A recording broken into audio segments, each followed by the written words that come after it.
Good morning, students. I think you all remember that our discussion was going on regarding properties of bulk matter. We have started in our last class the important properties of fluids. I told you under this category of fluids, the liquids and gases both will be included. But we will highlight mainly the properties of the liquids. So in that context, in our last class, we have discussed the pressure in the fluids, the Pascal's law, and lastly the atmospheric pressure. We have measured the atmospheric pressure with the help of the simple barometer. This was the last class's discussion. Now, our today's discussion is the viscosity. Viscosity is a very important property of a fluid. Again, I tell you, for a liquid, right? But first we have to understand what is actually the viscosity. We have to know here that what is meant by viscosity, right? So, what is viscosity? Viscosity can be explained with the help of a simple experimental demonstration. Very simple experimental demonstration. Suppose this is a tub or a glass trough in which water is there, and if this water is churned, with the help of the stick, we churn the water and leave it. What we shall see? What is the regular phenomena? We shall see that after some time the water will come to the rest. Obviously, a natural question arises: why the liquid has come to the rest? What is the cause? What is the cause that the liquid has come to rest? Now we want to discuss this point, that why the water has come to the rest, right? It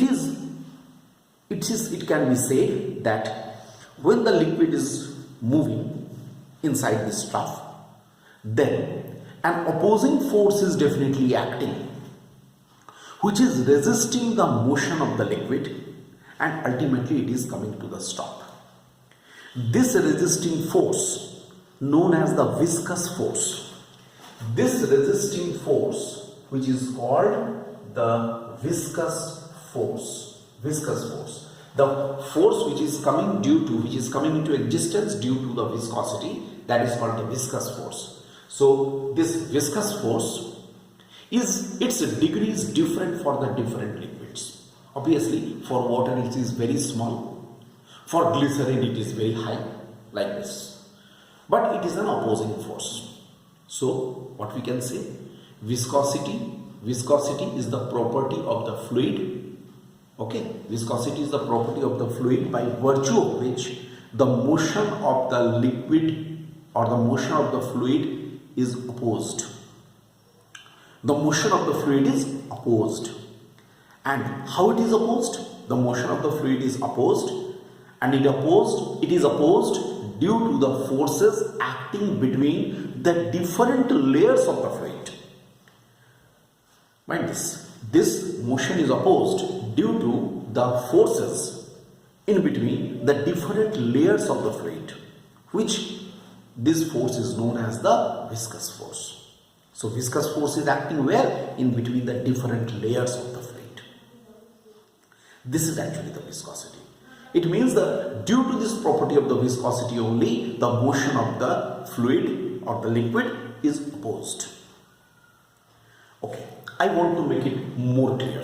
I think if I take the case of the Newton's formula, then you can understand it very well. Newton's formula.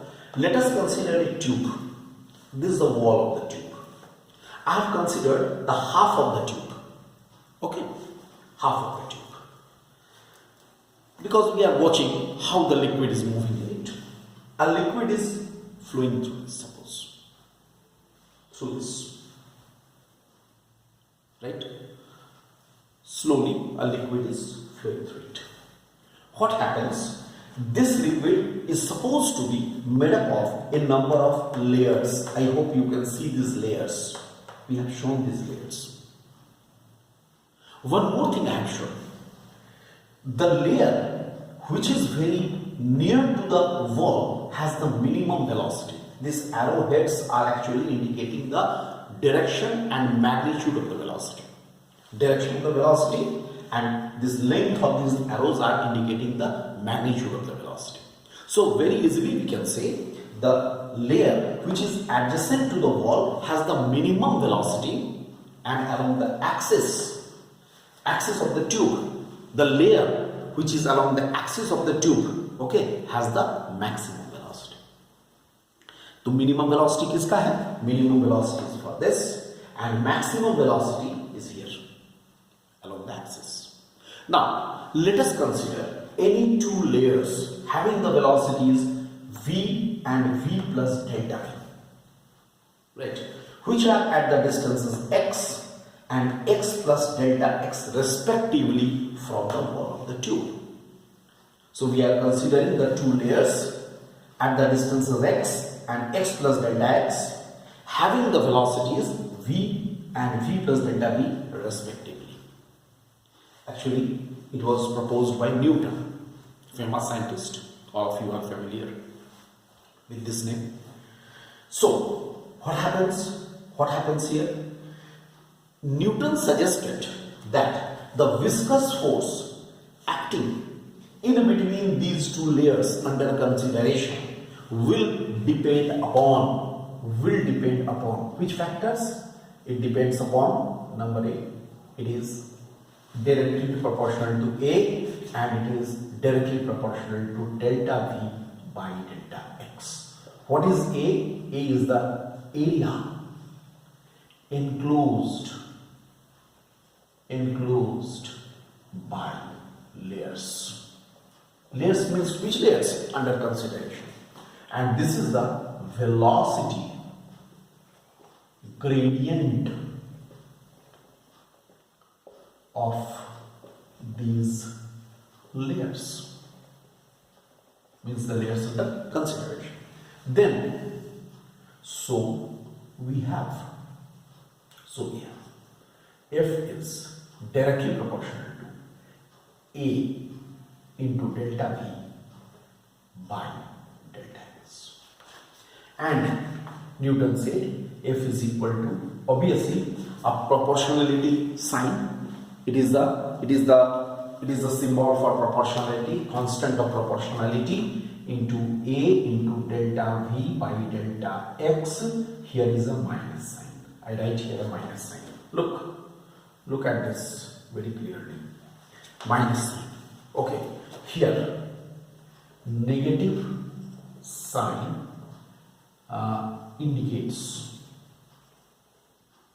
that the force F, means the viscous force F. Viscous force F, it is the viscous force. Oh, sorry, it is written viscous force. Indicates that the force or the viscous force F opposes the motion of liquid. And what is eta? Eta is a constant of proportionality. And what is this called? It is called coefficient of, I think all of you remember this. It is known as the coefficient of viscosity. A new term I am getting. Coefficient of viscosity is a constant quantity. It is a constant quantity for a particular liquid, for a particular fluid. It is constant, and it actually indicates the degree of viscosity. Degree of viscosity. कौन सा liquid कितना viscous है उसको show करता है. It indicates the degree of viscosity. So coefficient of viscosity, and this formula here, mind this, I can say, I just make it a problem like this. This is known as, this formula is called Newton's It is the Newton's formula. Look at this. This is the Newton's formula. Alright. Now, if we are asked to find out the, suppose I want to find out the unit for eta. So, unit, SI unit of eta, coefficient of viscosity. Eta is equal to F into delta X by A into delta V. I have ignored negative sign because negative sign is indicating the opposition. That is equal to, it is Newton, it is meter divided by meter square, meter per second. Look at this. So what we know, it will be Newton, look here, Newton second per, or you can say Newton per meter square second. And you know, Newton per meter square, I had told you in the last class, it is Pascal. So what it will be known as, it is Pascal second, like this. PA-S, it is called Pascal second. Pascal second is actually the SI unit for eta. And if you say CGS unit,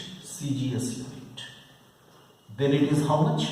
Obviously dyne per centimeter square second.